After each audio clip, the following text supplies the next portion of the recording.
Episode 33. Let's go. Dang, 33? Mm-hmm. All right. Yep. So I'm back here with Sam and Xavier again today. So just to start, Sam, how are you doing today? I'm doing great. How about you? I'm good, Spilled my coffee when we got here, Yeah, but I know it. That was... other than that, it was good. Oh, man. That was... Thanks for the coffee, too. Yeah, for sure. Thank you. Yeah, and Xavier, thanks for coming back for round 2. You have this Monday off of school? Yeah. What's that? What's going on? So Thursday and Friday I had parent-teacher conferences. So you get off on Monday after parent-teacher conferences? So that they have to, they have their paperwork and everything I'm they sure have to they do. have, meetings and stuff like that. I'm not sure, but something like that, I'm sure. Right. So, today we're going to get into some of the teenage experience in 2024, like decision-making, peer pressure, substance use, things like that. So you're currently an 8th grader, correct? Yeah.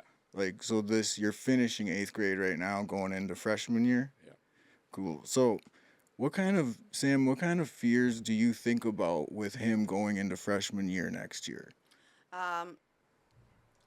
It's tricky, though, because my son is very mature for his age, and he has gone through a lot of things, and it has a lot of experience, both negative and positive, so I don't have as many fears with him as I probably will with his sisters.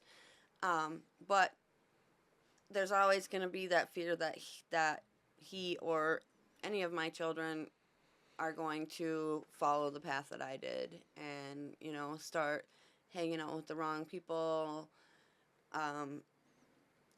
making poor choices. Right. Going into freshman year can be really tricky.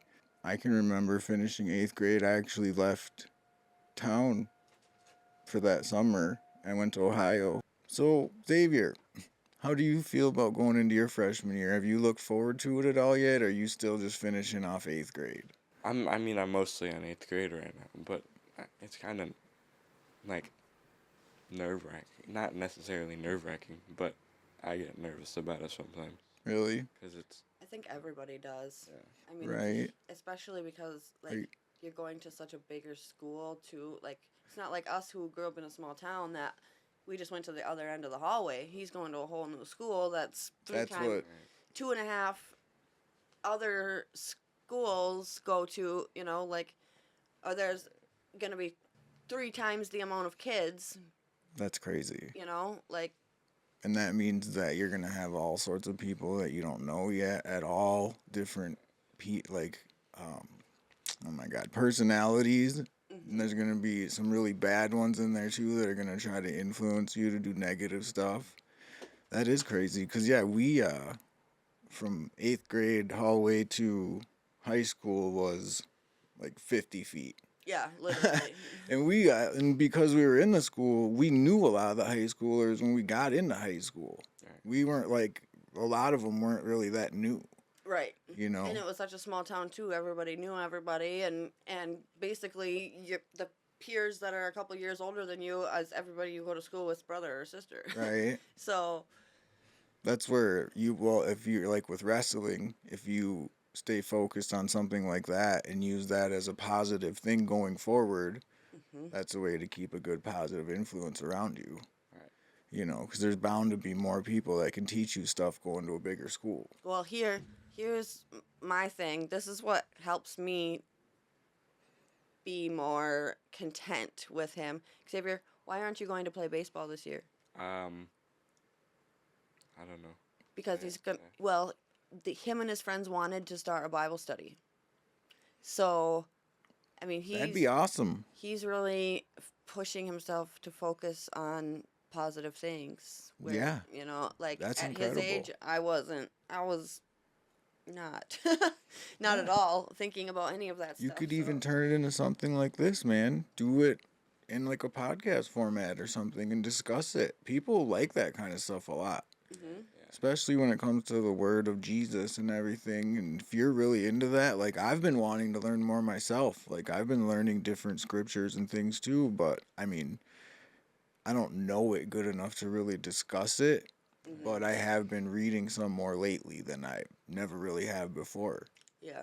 And I feel like just religion in general and recovery just go hand in hand. I mean, even if it's different religion than mine, or whatever, it just and look at all the people that go to prison and come out as God-fearing people and do Oh, incredible for things. sure. Look at like Struggle Jennings, for instance.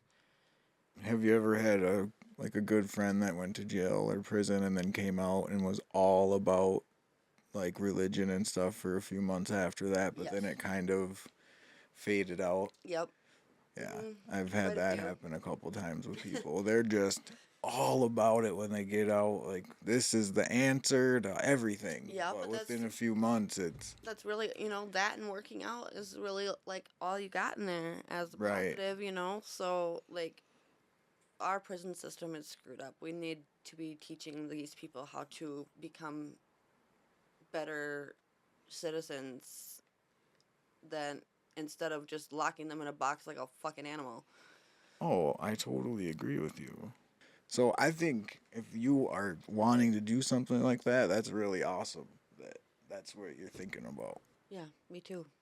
That's why I like to tell people about it. Like, he's just a totally different level of kid than I was at 14. I mean, obviously, life is completely different than it was when I was at 14, but I was worrying about what I was doing right now and Yeah, me what too. I was going to do tomorrow, maybe. But Mhm. I wasn't thinking about my future. I wasn't thinking about my family. Right. Nothing, I was just thinking about me. I was fighting my family. Yeah, I mean, some people do that. Yeah. Me and my stepdad clashed all through my teen years. Yeah. Me and my stepdad didn't get along super great my sister's dad, I guess I should say, because my stepdad and my sister's dad are two different people. So, Right. but, I mean, and even my stepdad, when he came into our lives, I was 16. So, 15 maybe, I don't know, but I was just getting into my teen years. Like, I was still struggling with my parents separating and everything, and all I could think about was numbing the pain, really, of my parents' divorce, Right. and making myself okay, making myself feel good. I mean, it's probably why I planned to have a kid with somebody when I was 17 years old. Yep. You're But trying to fill a void. yeah, but I definitely was not thinking about what I was going to do after high school, or even what I was going to do while I'm in high school. Yeah. This kid just said to me this morning, I need to start looking up bumper stickers. Bumper stickers. Yeah, for his car. We've seen a funny Oh one this yeah, morning for that you. said, You're already planning for your car too. That's awesome. see, yeah. We seen a bumper sticker this morning that said, buckle up. If you're already planning bumper stickers, that is awesome. Like, you're way ahead of it. Like, he's like, I already know what stickers I'm putting on the back of this thing. Like, Yeah. It said, buckle up. It makes it harder for the aliens to abduct you from your car. Brooke likes putting stickers all over her car. She loves it. Yeah. I always pick on her. Like, you got a brand new car, you put stickers all over it. Yeah, I laugh at people that do that too sometimes, but then when I see like a bunch of funny ones, I'm like, yeah. You just made my day. Thanks. Hers are always positive things. So. Yeah. My aunt puts positive things in her car too. She's got like a bee kind. Yeah, be kind. That's what Brooke has too. Be happy. Yeah. So, one thing that I know, when we were in school, when I was in school anyways, cell phones used to be considered drug paraphernalia. Back in 2002, 3, 4, 5. Yeah. If we had phones, they would take them. It was drug paraphernalia. If you're going to talk on a phone on the bus, you'd have to sit in the back and crouch down behind the seat and call your friends. Mm-hmm. Or they would take it. So, you guys... Except for we had the best bus driver in the world. Yeah. I loved our bus driver. Right. You can have phones in class, though, can't you? No. Not at all? No, we're supposed to have them in our locker. But in high school, like, you can have it with you. Usually there's, like, a phone holder on the door or by the door. Yep, I've seen where some of the schools have these phone pouches where you put your phone in the pouch and they scan it, and then they take it for the day, and you get it back at the end of the day.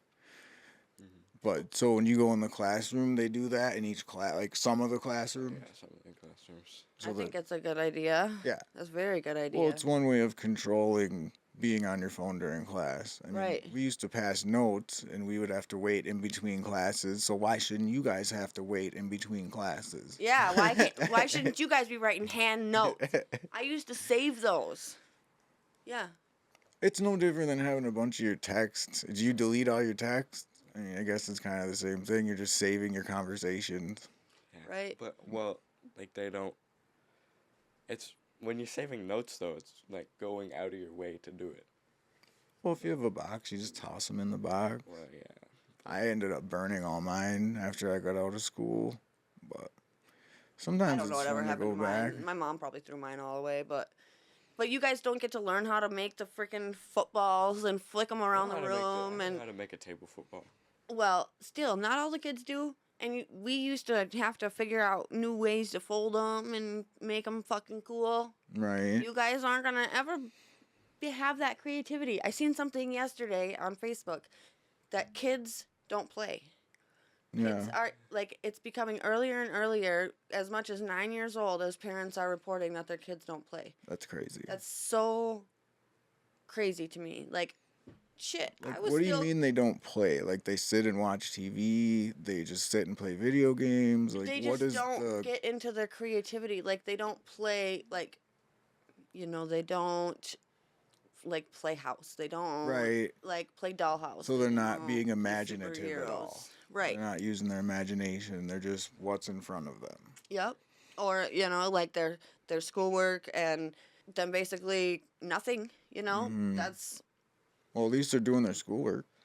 That's something. mhm, But if that's they're true. not being imaginative, they're not being kids. Right, and that's being imaginative is how you learn how to Mhm. problem solve and how to cope with different things and Mm. Do you feel that schools are addressing mental health properly? Not really. I mean, like, school shit like that. Excuse my French. You're- as I'm over You're here. just... I don't know. You're learning. It's all learn. And it's not about how you are. It's more about just... So they're really not putting your I mean, true needs Like, to the forefront. they have things like that, but you would need to go and do it. Yeah, like you guys have to reach out. Yeah, we would Like- have to reach out. Specifically seek it out. If they see, like, they don't try to interact if they see an issue. Oftentimes it doesn't. Right. Well, and I feel like teachers and like school staff should be the best ones for that because if you see a shift in behavior in a kid, like That should be the make first you- line. Yeah, that should be like you should be stopping them before they leave the classroom and being like, "Is everything okay? Like, are you good?" It'd be interesting to have a teacher and a student and see, because I think some teachers might feel that they might get in trouble. There's such a fine line with what you can say or ask. Yeah. The ethics, there's just a lot that goes into it, Right. But there is not something wrong with maybe calling the parent and saying we're noticing a change. Maybe have a conversation with your kid, send an email. Like, I feel like the teachers should definitely be the first line of defense when that's where the kids are spending so much of their time. Well, I mean, when you have your kids tested for something in elementary school, like ADHD, for instance, they don't even ask the parents that much. Right. They send a form to the teachers, and the teachers have to fill out this form because Mhm. they see their, what they do all the time. So it should be Right. the same thing as they get older. But obviously, mental health things and it changes from, smaller things to bigger things, whatever. It should be like that where they have to do that, but Right. It's not. but they want to keep things from the parents, like, oh, we're not going to tell you if your kid comes to school wearing dresses and Exactly. acts like a girl. Yeah. Um, Do you see a lot of that going on? Do you see much of like the trend and all that stuff at school? maybe next year. Maybe more next year, but I mean, there still is quite a few people that are. Do they come to school like that, or do they get do they change when they get to school? Do you know? I don't know. That'd be interesting. I bet some of them probably do change when they get to school because not all their parents are accepting it. Right. And that's hard too because like it's hard like how for me to understand like how is another parent not accepting of their child no matter what? Like it doesn't make sense to me. Just like it doesn't make sense to me why parents wouldn't want to get sober when they have kids. Like that it just doesn't make sense to me, but everybody's brains are different. We all work differently, so Right. So are cigarettes common among teens nowadays? I don't think I have seen somebody under 20 smoke cigarettes and like I don't think I have since either. I was a little kid. Like I know cigarettes have really declined. Right. So with that being said, how common is vaping? There are like kids that do it in the bathrooms and shit. And you're in middle school. Yeah. They're in Middle school bathrooms. I mean, okay, I started smoking cigarettes in middle school, so I can't. Well, But yeah. I wasn't doing it like in the bathroom or nothing. But I mean, I was. But it's pretty common in middle school then. It's not super common, but like when somebody does it, they do it like all the time. So it's already basically become almost an addiction, even at a young age. It's oh yeah, hitting it, having to go in the bathroom every break, probably like. Yeah, and it's or going to break in the middle. Like it seems like everybody that I know that's a younger kid that vapes was like immediately addicted. You know, I mean, I'm sure that's how I kind of was with cigarettes. I mean, I started smoking cigarettes at 9, so obviously it didn't like start hard and go that hard, you know, until I was a teen. But it's like crazy nowadays how fast they just fall for it. Right. So how old were you the first time? Has someone ever offered you like a vape, like a nicotine or THC, Delta 8, anything? One time, last year, it was like right after class, and my 7th hour, my last period, 7th grade was right next to the bathroom. So like right when we got out of class, I go into the bathroom and there's this kid sitting there like with a cartridge in his hand, fucking like, you want some? Did you try it? No. And how did that make you feel when you walk in that someone's offering that to you? I mean, it's uncomfortable, you know. Right. Like, But you were like, you didn't take any peer pressure. You just said no and kept on going. yeah. That's good. You're just confident in yourself enough to be able to overcome those situations, I feel like. I mean, he don't want to turn out like his mom. I don't blame him. Right. Or his dad. I mean, his dad has an addictive personality too, you know? Like, that's why him and I split up, because of his drinking. So, you know, it's good that he knows that and notices that and is like, I want to be different. And that's exactly, like, I don't want him to be anything like me. You know, there's a couple things, you know, that I want him to get from me, but I don't want him to get any of that from me. I want him to take that and be like, okay, that's what I'm not going to do. Right. You know, I'm going to go to school. I'm going to do really well in school. I'm going to graduate high school. I'm going to go on to do, you know, something after school. It doesn't have to be college, but something, you know, I regret not doing something. Like, I mean, obviously I was out of school before everybody. I was done with school like September and just had to wait to graduate until May, you know. Yeah. But I didn't even think about going to college, even going to tech school or trade school or nothing. Like, nothing at all. I didn't even think about getting a job. All I thought about was apparently getting knocked up. And because Xavier was planned, he's my only child that was planned. Planning a child with somebody at 17 is crazy, just so you all know. Right. If you plan a child with somebody before you're 25 years old, you're absolutely crazy. But call it, like, I look back now and I wish I would have done something. I wish I would have put my mind into something positive in school besides, or in my teen years, I should say, besides myself, like, you know, my needs in that moment. That's what I try to tell kids, teens, when I see them, is pay attention to your future. pay attention to your choices because it's going to matter and it's going to come be quicker than you think. I think about being a teen, 36, 37 was like infinity away. Like, I'm never getting a 36. Are you crazy? Yeah. But now that I'm here, I'm like, oh, I had all this time to do something, and now I'm doing something, but now I'm in the middle of doing something when I should have had something done already, you know? I mean, that's how I feel too.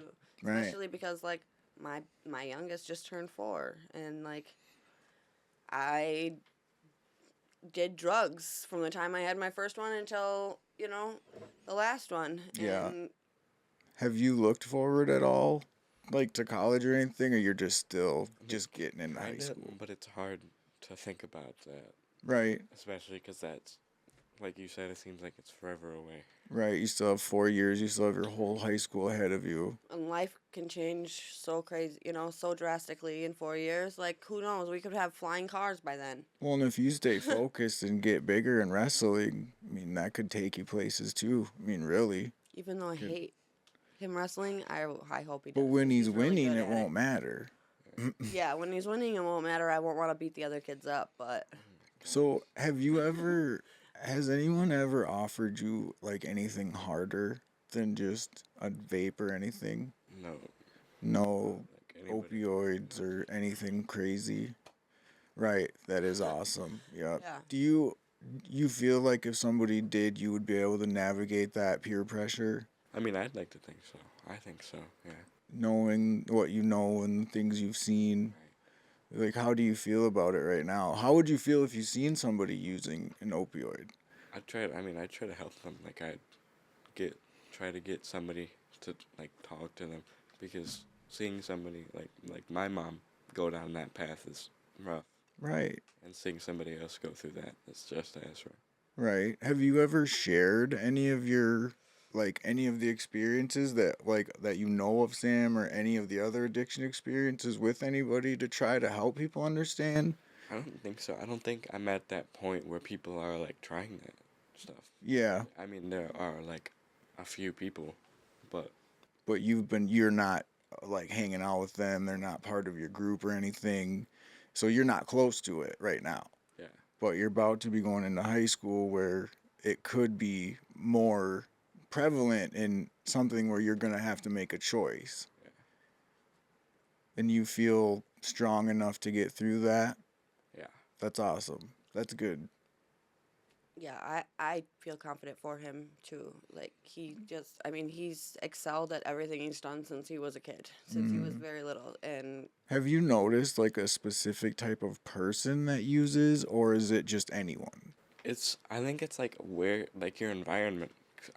There was a study that I saw somewhere, and it was, like, if the parents are like that, like, go down that path or, like, are in poverty, right, the kid is likely. Right. Have you noticed anyone specifically at school, like any specific type of person, or has it just been kind of any type of different kid that's been doing it?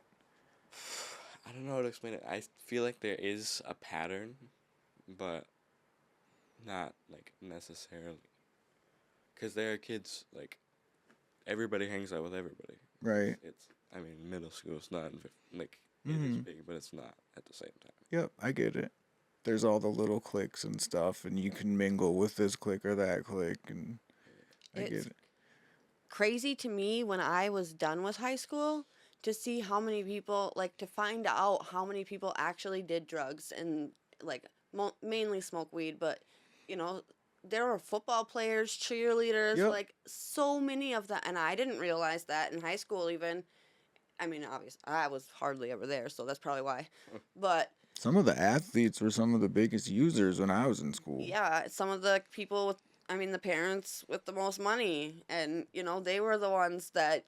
The problem is, though, is if you get caught, you won't be able to play sports anymore. Yeah. Right. You at least get suspended the first time. The second time, you might get suspended indefinitely, and the third time, you probably will get suspended indefinitely. Yeah. So they don't take substance use and stuff lightly, even alcohol. Which is, it's sad, honestly, because, like, okay, so you're gonna suspend them from school so that they go home and sit at home all day long using the substance. Like, Yeah. I feel like there should be something else that we're doing In for school it. suspension with a recovery coach. Yeah, that's exactly that. A peer support, or like somebody like Xavier, like they should have a group of people that, hey, maybe you should start this, Xavier. A group of people that they could go to that, if somebody gets caught using weed at school or whatever, they could get in school suspension, and then one of the people from that group of people go in and talk to them about it, and share experiences, different things. Yeah. I think that would, like I talked about this last time. My peer support was so helpful to me, like so incredibly helpful. And Xavier's life, from other kids' view, he lives with my aunt and uncle. They are financially doing very well. Right. Like, it doesn't look like he'd be the kid who's got the addict parent. Obviously, they know that it's his aunt and uncle that he lives with. Whatever. So, but it wouldn't seem like he would be the one that's been through all of it. So, and I'm sure it's like that with other kids too. And that makes a big difference. Like, if you were to come in and you're in this nice situation now, but you're like, but wait a minute, I have something to talk about, like a deeper story here. I've seen the darker side of things, I haven't always been in this nice house with, my room and all, whatever you have now. Right. That actually could make a big difference. That's something that'd be cool. Stuff like that, it's not that easy always to get it going, though, and to get people have to trust you. There's a lot of ethics that goes on. There's a lot of, you have to keep things private. You can't talk about people's situations, stuff like that. Yeah. So there's a lot of trust and things like that have to be. Yeah, there would have to be, the people in the group would probably have to sign something stating that they promise not to talk about any of it outside and whatever. But yeah, rather than suspensions and stuff, do some sort of recovery early. Yeah. Because what is, you said that the school provides something for like vaping or drugs and stuff if they seek it, if like the students seek it out. Yeah, if the student, or if they get caught doing it, like in school, like they'll have, like, coaches. So they'll set up something if they catch you. Mm-hmm. Okay. So they will intervene that way too. Like a school counselor or something, or some of the special needs teachers do that. Nice. They're coaches. Okay. Do you think it's important for schools to have that? Yeah, like just to help out. I don't know if they have that at North though. They might not. I'm not sure. I don't know. I'm gonna have to ask some of the kids that my sister maybe would know. Did you ever have a DARE or anti-drug program in your schooling yet? You haven't? Not really. No. Nothing? You're in 8th grade and you haven't had posters around the school. You didn't have a program in 5th grade? What? I know that they stopped doing like the specific DARE for a lot of stuff. Well, he also went to a different school. I can't believe they don't have some sort of like anti-drug class or something that they put the kids through now. I mean, maybe like an assembly. But even that is just an hour. Right. Like, we used to have like a half hour a week, like every day for like 5-6 weeks. A police officer would come. That's how I learned the song. Because I got high. Because I got high. That's how I learned that song, was through the DARE program. That's really interesting. So they're not even and that could be part of why the issue with the younger kids using is the way it is because they're not even trying to put a real anti-drug program in front of you. A poster's not going to do much. Mm-hmm. When you have social media and kids are influenced how they want to be. Unless you're like really teaching them or educating or actually having a focused conversation, it's probably not going to sink in very well. Right. Do you see you're in middle school, so do you see any students that might be pushing the line of too much use where it's not just recreation anymore? I mean, yeah, You do? Yeah. I'm sure with marijuana, like the kids that we used to live by are in high school, and I've heard some crazy stories. So Right. I guess if they're having to go to the bathroom and vape all the time, and it's so easily accessible too. Like you'll see somebody post some shit on their story about this guy, and he's got cartridges at the fucking wazoo. And he just sells them to whoever. Yeah, I mean, so they're don't care. Not even worried about what kids they're selling it to. They don't care. Just post it on social media, and some kids just hit him up, and he's just slinging to every kid that comes through. That's not a long-term situation, though. You're gonna get caught eventually doing that. Right. Mm-hmm. Yeah. But is it someone older or is it someone younger? Like kids in high school. So they're not scared of kids. It's not like we have like a 29-year-old in the back, like, come on, guys. Well, there has to be somewhere, I'm sure, Someone someone's got to be hooking them kids up. Yeah. I'm sure they think they're just hooking high schoolers up, but... Is it Delta, though, or is it like THC? Usually it'll be like vapes, so Delta, yeah. Delta vapes or THC vapes? Well, a little both. They're pretty shit though. I mean, sometimes I bet these kids get it from the gas station. That's what I'm saying. Like, they don't even probably know what they're buying half the time. They're just like, got it up the street, and they're like, here, buy that, Yeah. Because Delta, I have issues with Delta and the products, the way that the ingredients they use and stuff, and for kids to be using it is really dangerous. Yeah, it's like K2, that K2 shit. So I'm never gonna remember the state rate. Whatever state, I think it was, but recently legalized marijuana, THC, just had a big reduction in Delta 8 poison center calls after legalization. Yeah. That shows you the problem with Delta 8 right there. Yeah. As soon as the real stuff's legal, all of a sudden the poison center calls drop about Delta 8. That stuff has really bad ingredients. I believe it. And I've seen the studies and stuff. Whatever's on the box, it's not right. It's crazy. So do you notice like a connection between stress and mental health and use with kids? Or is it more of like just we're having fun, we're doing what we want? I would say it's a lot of both. Yeah. Doing it for both reasons. Right. People are struggling with mental health and stuff in middle school too. One thing though, are you noticing like any specific products or vaping flavors that the kids are using more? I mean, I'm sure that there is, but like you just don't notice, like, because like a lot of them, like cards, different things, you can notice like the shape or the color, and that's what so you're not noticing like one brand more often than others, or they're not buying like gummies more, or it's mostly just vapes. I mean, I don't think I've ever heard of anybody taking gummies. I think there's like one kid. Well, that's good though. I'm glad they're not eating them freaking gummies at school. That stuff's gross. Gummies in general are not good. Like even fruit snacks and yeah, shit they like use that. corn syrup. I'm talking about CBD Delta gummies and all that. Well, kind of right, crap. but even like anything gummy vitamins, anything is not good. Right. I will say though that I've noticed like the kids that are using tobacco, like the tobacco products, they're using like the Views, Alto, whatever, Right. and they're getting the menthol. There used to be like a berry flavor and they took it away, but then so now everybody uses the menthol. Like so they're doing it for the flavor. They're not doing it for the I was just curious if maybe there was like a banana or cherry or some crazy flavor people were just like obsessed with or something. In health, we like last year we had gotten, it was like a spread, or like I don't know, but it was a bunch of vapes that a health teacher had borrowed from the cop, and there was like some weird ass flavors. That's crazy. You brought them in? Yeah, like THC or nicotine? They were both. Okay. They were empty, but... Oh, just empty to show you guys like examples? Tell him about the junior, or not the Junior Honor Society, the cop program thing. Oh, yeah.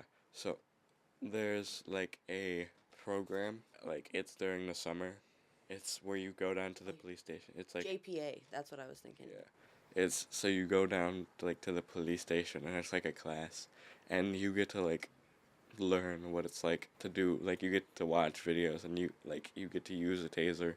Oh man, Yeah, that's Junior crazy. Police Academy. That's what JPA Nice. stands for, Junior Police Academy. Yeah. That's cool. And the cops were like, they brought out stuff from evidence and were showing them, like, you know, There this. was like a big, like a jar like this tall and this big around, and it was just full of weed. And they brought it around. Just stuffed with it, probably. Yes. Jeez. Like full.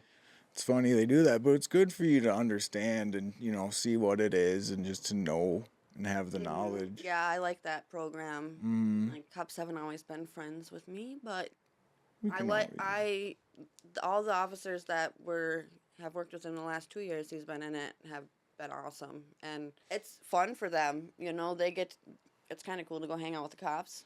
You know, especially when you're younger. Right. And they, you know, treat them like their buddies. You know, so it's a really cool program. I like it. And For it's, sure. It's like 5 days long for like 3 hours. Nice. So it's like takes up some time too. But then positive on stuff. the 5th day, you get to go to Action City. Yeah. Oh, cool. Yeah. So there's like a Like an incentive. yeah, incentive. I was gonna say And an they have essential. No, an an essential. incentive. I knew I was saying it. Gonna say it wrong. They That's have funny. like like graduation for them too. Yeah. At the end of it, It's they like a cookout. Nice. they do a cookout, and well, we got rained out this Yeah, year, but we were gonna get tickets to go watch the Eau Claire Express play. Oh yeah. yeah, and it stormed us out. Nah. It happens though. It's the only thing about outdoor stuff. You Right. can't always. We Can't went to a baseball always game that was 100 degrees last summer, but we made it. I had 2 handheld fans. Oh my doing gosh! this. And at least I still got to go to Action City and stuff. So yeah. Right. So, what advice do you have for teens coming into that freshman year? So, I know you are too, but, and, you know, to navigate those peer pressure situations, because you seem like you're getting a grasp on not letting peer pressure get to you. I feel like he has a head up on everybody too, though. You know, like having an addict mom. Right. And It shows you what it's like.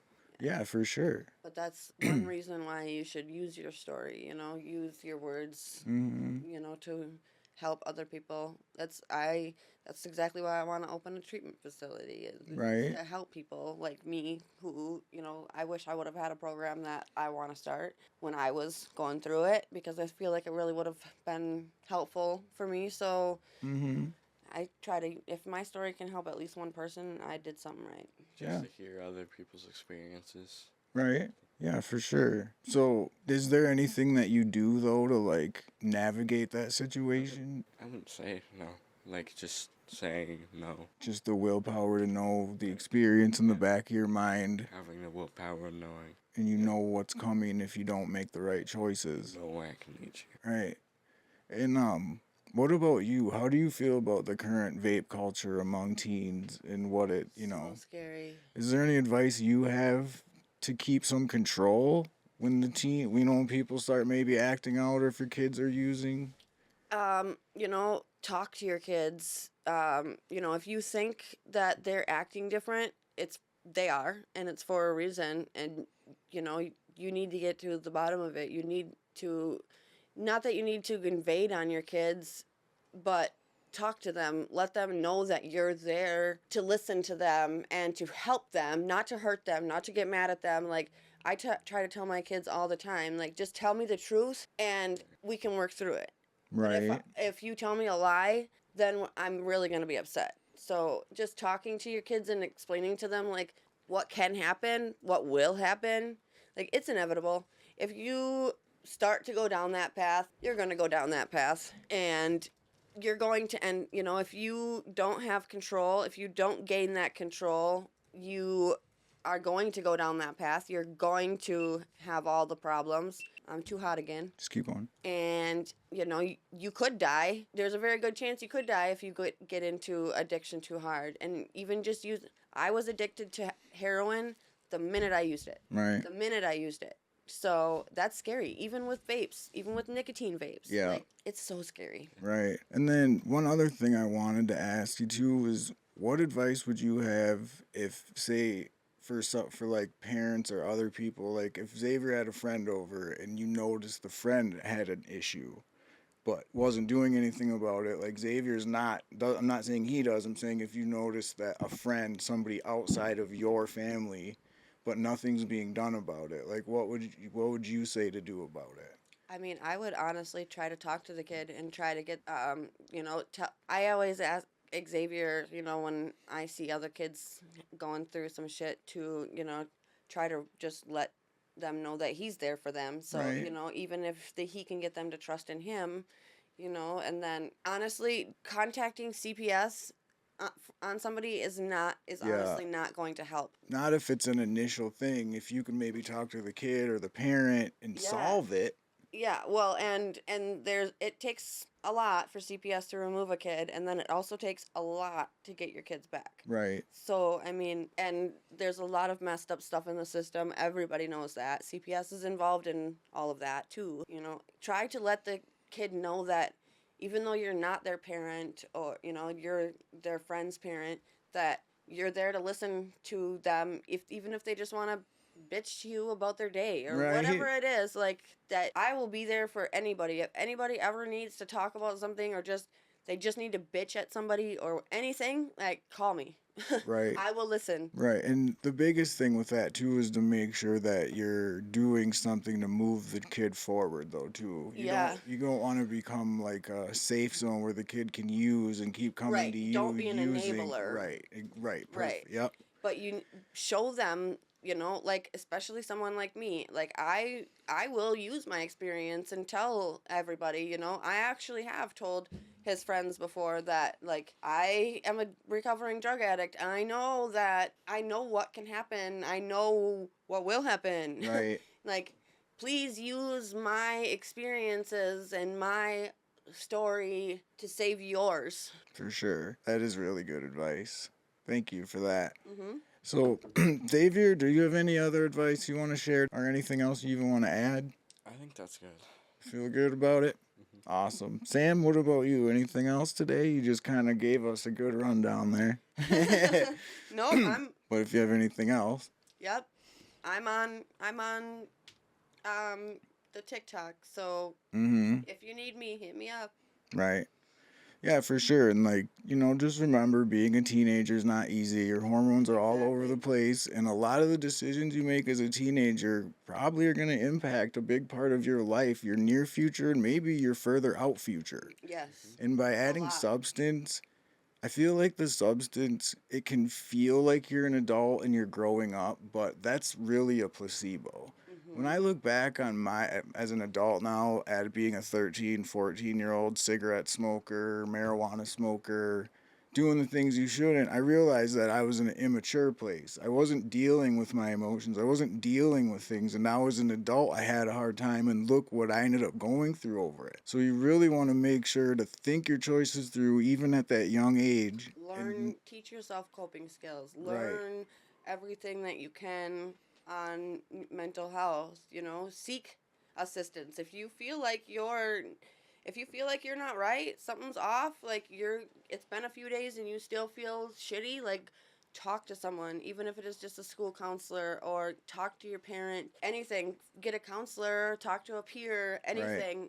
Just talk about it, because bottling it up is just going to destroy you. Well, right. And the one thing that I really want just kind of to push through too is when you're using underage, you're hindering your brain and your physical, your emotional. A lot of your growth is being hindered. So that's where, if you can wait a little bit longer to use and experiment, that's probably the better way to go. But I know that's not going to work for everybody. Yeah. But use your best, use your discretion, make the best choices that you can. Using drugs does not make you cool. Right. Yep. So yeah, thank you both for being here. I appreciate it. No problem. And thank you for listening. Please like and subscribe. Stay safe and make good choices for yourself and those around you.